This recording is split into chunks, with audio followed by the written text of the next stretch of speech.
प्रिय भक्तजनों, आज हम श्रावण मास महात्म्य का 16वां अध्याय श्रवण करेंगे। ईश्वर बोले, हे सनत कुमार, अब मैं शीतला सप्तमी व्रत को कहूँगा। श्रावण मास में शुक्ल पक्ष की सप्तमी तिथि को यह व्रत करना चाहिए।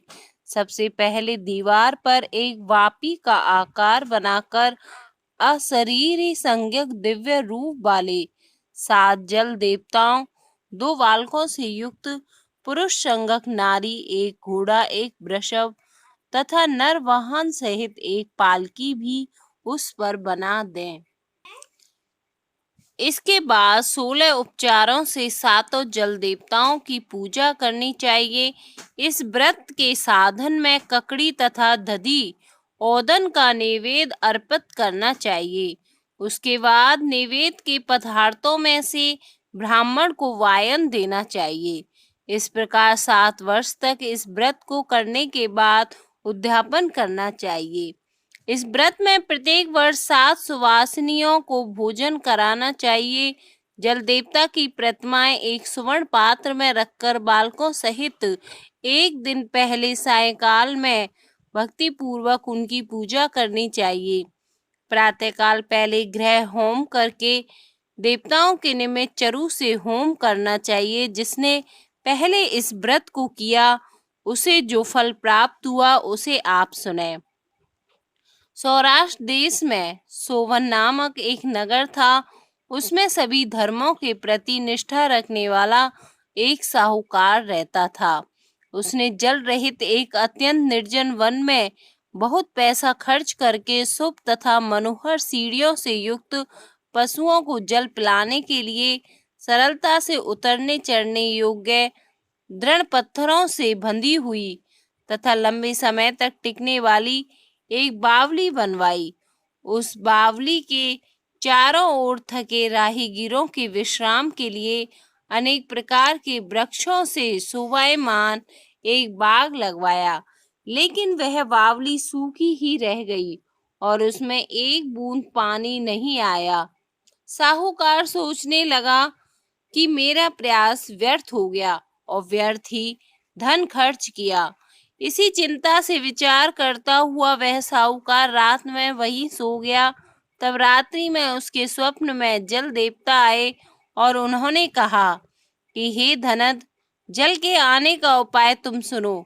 यदि तुम हम लोगों के लिए आदर पूर्वक अपने पौत्र की बलि दो तो उसी समय तुम्हारी यह बावली जल से भर जाएगी।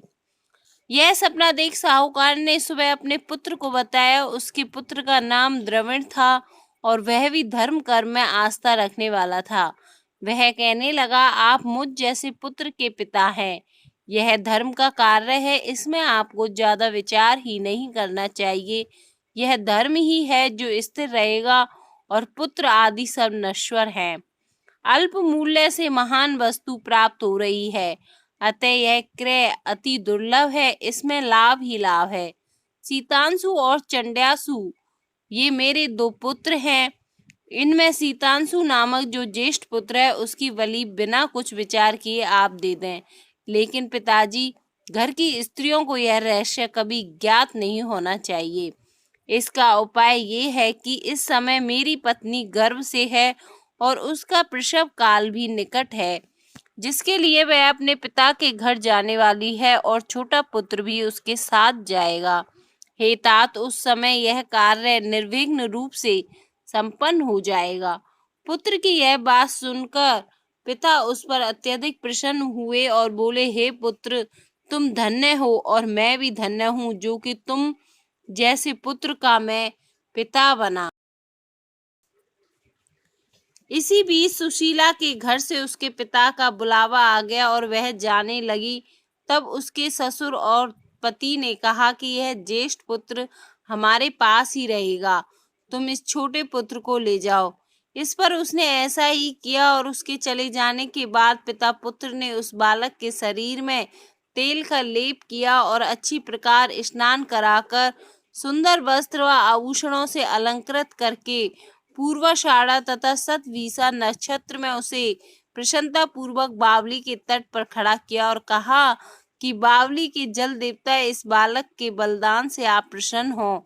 उसी समय वह बावली अमृत तुल्य जल से भर गई और वे दोनों पिता पुत्र शोक व हर्ष से युक्त होकर घर की ओर चले गए।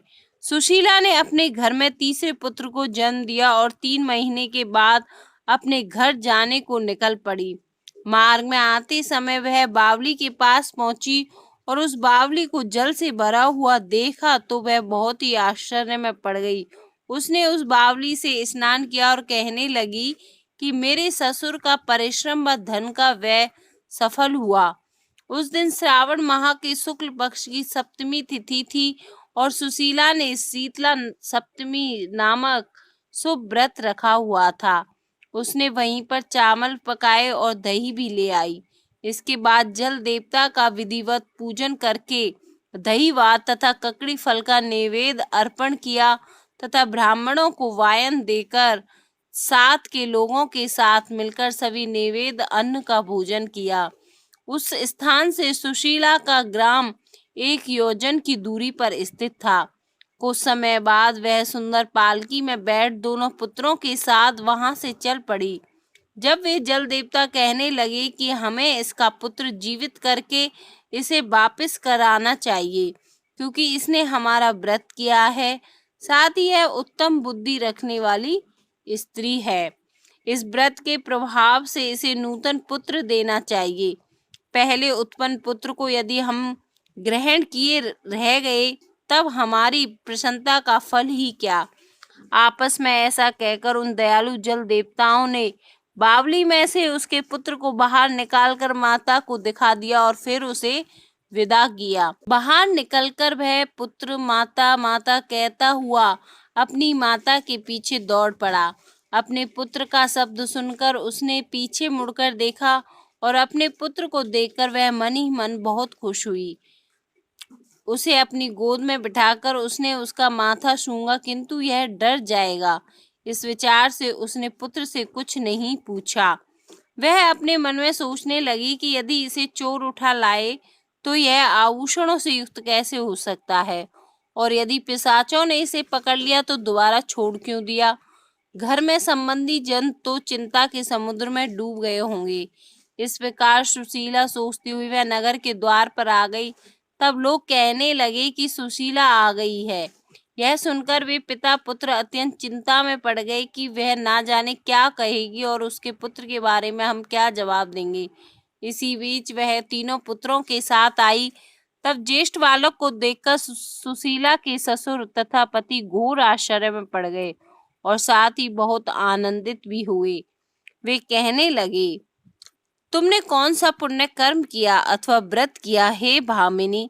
तुम पतिव्रता हो, धन्य हो और पुण्यवती हो। इस शिशु को मरे हुए 2 माह बीत चुके हैं और तुमने इसे फिर से प्राप्त कर लिया है और वह बावली भी जल से परिपूर्ण है।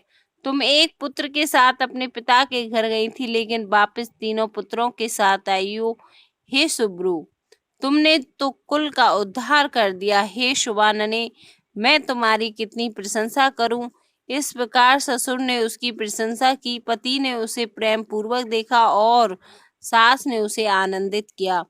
उसके बाद उसने मार्ग के पुण्य का समस्त वृतांत सुनाया। अंत में उन सभी ने मनोवांछित सुखों का उपभोग करके बहुत आनंद प्राप्त किया। हे वत्स, मैंने इस शीतला सप्तमी व्रत को आपसे कह दिया है। इस व्रत में दधि ओदन शीतल, ककड़ी का फल शीतल और बावली का जल भी शीतल होता है तथा इसके देवता भी शीतल होते हैं और शीतल सप्तमी का व्रत करने वाले तीनों प्रकार के तापों के संताप से शीतल हो जाते हैं।